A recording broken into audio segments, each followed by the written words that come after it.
Hiring the wrong contractors can destroy your profits, and I've seen investors lose $10, $20, even $30,000 because they hired the wrong contractor. The truth is, most people fail in investing not because of the deal, but because of who they hire. When it comes to mobile home flipping, you want to make sure you have the right crew. So in this video, I'll show you exactly how to find reliable, affordable contractors for your mobile home flips and how to avoid making costly mistakes with these contractors. My name's George and I've been flipping mobile homes since 2017 and built a 7-figure business doing so.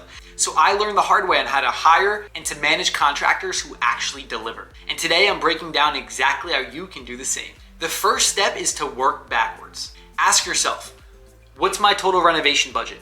Am I hiring a full crew or helping out with a handyman? What can I actually realistically spend on labor? If your budget's tight, then mix it up. Hire a specialist for the electric and for the plumbing, and then get a handyman to do the other thing, to put the flooring down, to paint. You can even help out with painting, change the hardware on the cabinets, touch things up throughout the home. Knowing your numbers and your role before you start making calls will save you a lot of headaches throughout this flip. Next, where to look. When I first got started, I started finding my contractors by contacting the park manager and asking if they knew of anyone with a good reputation that can help out. I contacted family and friends to see if they knew of anyone. I looked in Facebook groups for reputable people. So for example, if you're in a specific township, go to that township's Facebook group, type in handyman, type in contractor, and look for people recommended from others and obviously vet them to make sure that they're good. Google search, you can put in a quick Google search for contractors for handymen, have them come out, take a look at it, give you estimates, let them know if they can do the work that you're looking to have done.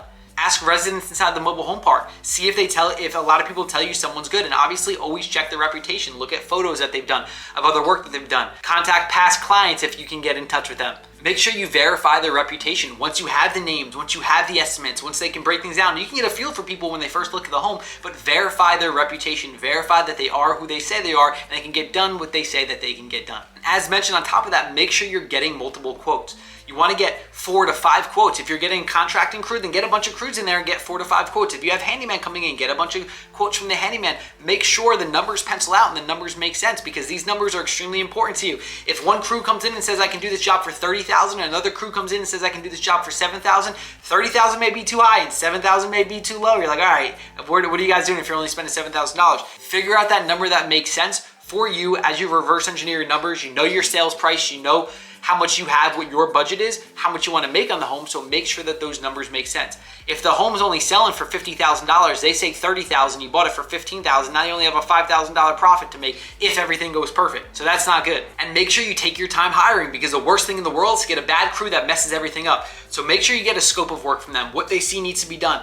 Break it down to time frames. Get very clear on that so they know, okay, so you know and they know this is the project, this is what has to get done in X period of time. If they say, oh, we don't know how to create a scope of work, we don't do that, we kind of just go at it, you may not want to hire that person. If it's a handyman, they typically won't create a scope of work if it's just a handyman that you have coming in. But if it's a crew, you want to make sure you get a clear scope of work from them. And then once you have this scope of work and you choose someone, then you want to map out their pays. How they're going to get paid, what they're looking for. Make sure that you're able to map out, this work gets done, you get paid on this. This work gets done, you get paid on this. I've seen a lot of people get screwed over by contractors because they give them 50% up front, 60% up front, and then what happens with the contractors? They take that money, they go into the next job, then they go into the next job, then they get back to you 3 weeks later to come back, and they continue to cycle the money through every single job that they're doing. No, when you first get started, this is how much we're going to pay. Make sure you guys come to an agreement, because they need to trust you as well. It's their first time working with you, so understand that. And then every time, we're gonna check in on the project. You get this done, you get paid this. You get this done, you get paid this. You get this done, you get paid this. There's specific things that need to get done. You're not just getting paid because you did a week of work, but you did absolutely nothing because you got this specific amount of work done.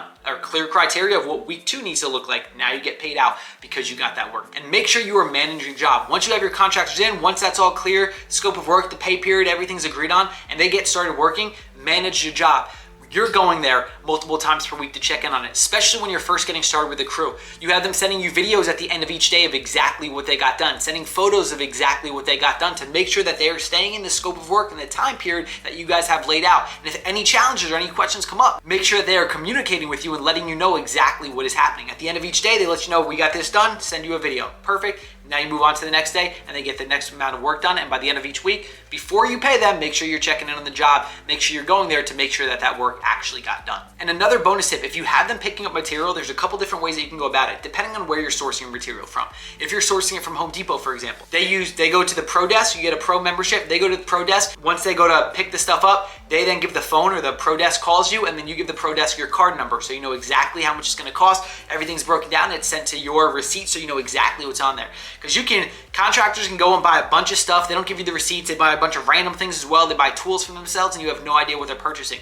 So if it's on your card, it's cleaner, it's clear. If they send you the receipts, let's say they want to put it on their card, as long as they send you the receipts, everything's clean and clear, you know exactly what's purchased, and at the end of the week, then you pay them back for that, that's that. But don't just give them your credit card and say, hey, go purchase anything, and you not being aware of what's purchasing, or let them go purchase a bunch of things and not check in with the receipts on exactly what they purchased. Once they get this job done, build long-term relationships. So important to have the right crews, the right contractors. We have specific crews that we work with in my business. I've been doing it since 2017. I know who I'm working with, the handyman that I'm working with, the crews that I'm working with, when I'm working with who. Very important, because this is a very important partnership that you have with your business, having the right crews on board. So make sure you are paying them on time when you have specific time frames broken down. Make sure you're doing just as much as they're doing in order to make the relationship continue to turn into exactly what you want it to turn into with your business. And bonus tip is always keep a backup crew. If this is your first time that you're dealing with this crew, you don't know what may happen. We've had crews before who did great on their first flip, and then the second flip they got lazy. They started putting in secondary workers, and they started to take more time to do it. So we had to have a backup crew, and boom, they came in and got the work done, and that crew was out. You need to be able to be limber and not fully rely on just one crew, because if you're only relying on one crew and you have no backups, no backup handymen, no backup crews, what happens is you kind of just falter and you let them do whatever they want because you feel helpless at that point in time. Make sure that you have backups. Very important. If you follow all of these strategies when it comes to getting your mobile home contractors on board or your mobile home handyman on board, then you will successfully do so.